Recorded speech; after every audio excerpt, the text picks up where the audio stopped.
আরে ভাই তুই কি করতেছিস? না ওই মাঠের ভিতরে আসলাম, তা বসে গল্প করতেছি। তুই বসিয়েই রয়েছিস?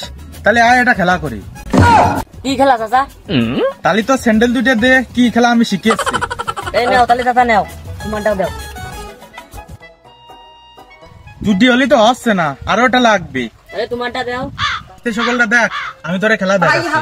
তাহলে দেখ, 500 আকেন নানির কসম। কষ্ট হয়েছে কত? এবার আবার কোয়া লাগে 500 আকেন নানির কসম। তাহলে ভাই কান্না ধরো তো, দেখ করতে পারে না। এবার গোয়া মারা খাইছিস 500 কার কাছে? আকেন কার কসম? नानी कसम। समझा? हाँ। नहीं तू समझा नहीं।